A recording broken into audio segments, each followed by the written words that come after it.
Hello BookTube! Welcome to Lizzie Faye Loves Books. I'm Elizabeth, and today I'd like to do a review of The Siren by Kiera Cass.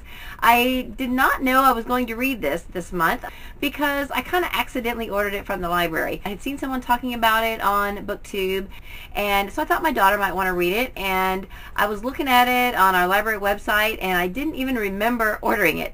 So when it came, I was surprised, and I thought, well, I may as well go ahead and take it home. I don't think I have time to read it, but maybe my daughter will want to read it.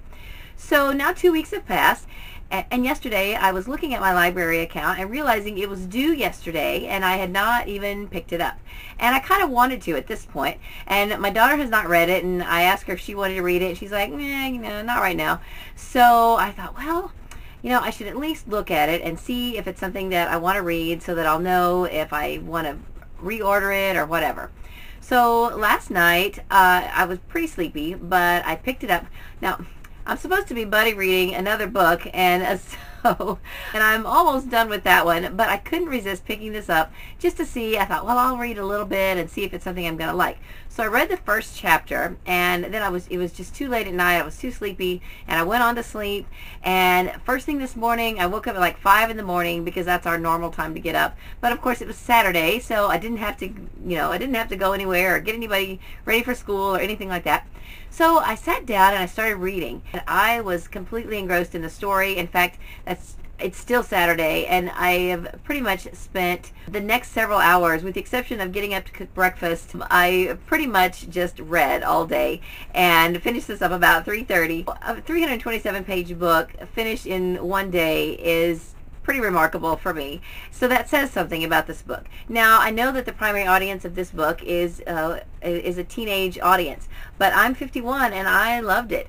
Now, I have to say, though, it was very dark and depressing at times because our main character, Kaylin, is really just stuck in the situation she's in, and there's no way out without the death of herself or without the death of someone she loves.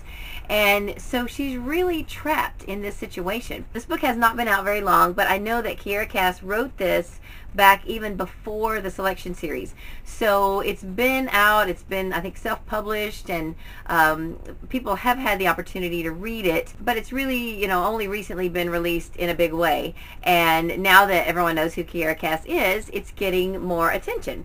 So I think it's definitely worth picking up. I believe it's a standalone novel, and I've really enjoyed it. When you hear the synopsis, you might immediately think, oh, well, that's a Little Mermaid retelling, because that's what I thought.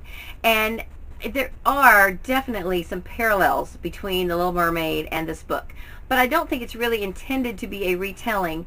But like, if you enjoy The Little Mermaid story, then I think you'll enjoy this book.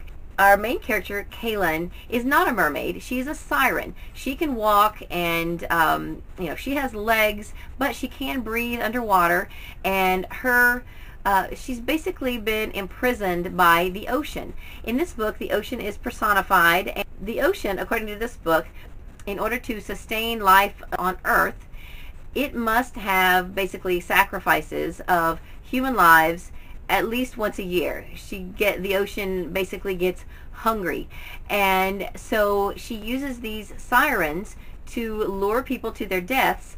And at whatever time she's hungry, she summons them. They sing and they lure people to their death, and then the ocean then can continue doing what it does to sustain human life on Earth for about another year.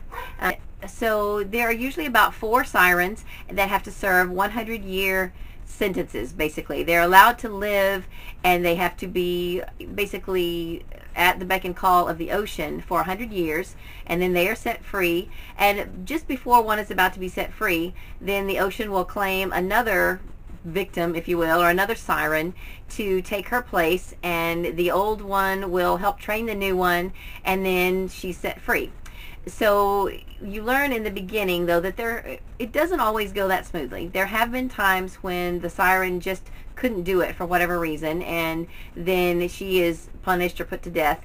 So it's a very dark book. There's a lot of death in this book, and a lot of threat of death. And so it's not for the very young to read, I don't think, because it's very dark. But the story just grabbed me, and kept me hooked. I really just wanted to see what was going to happen. I just didn't see how there was any way that this could come to a good conclusion.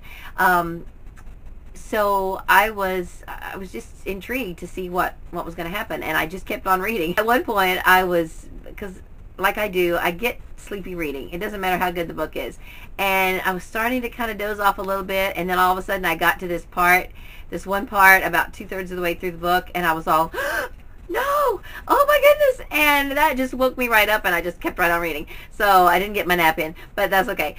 Then when the ending started coming and I started kind of seeing how it was going to all come about, I thought, well, I guess this is kind of a fairy tale ending, and it does have some fairy tale-esque sort of qualities about the ending. I think most people will be satisfied with the ending.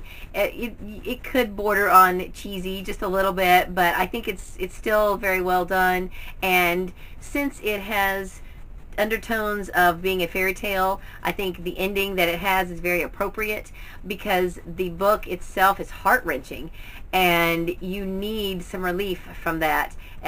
But there is some times throughout the book when you get a little bit of relief from that, but then it just grabs you again. And so it's very good in that respect, because it keeps you interested, and it's just a really good storyline. I thought it was very good. I would definitely recommend this book, especially if you like fairy tale retellings, because like I said, this is not really a fairy tale retelling, but it has those undertones, so it's that type of book. And I think especially if you like fairy tale retellings, that you will enjoy this book. And of course, fairy tales are very dark. So I guess that's all I have for this video. I literally finished this book within the past hour, and so I thought I would just talk about it while it was fresh on my mind. And so now I will get back to the buddy read that I was doing before this book took my attention. So that's all I have for this video. I hope you're having a great day. Read a good book, and God bless you.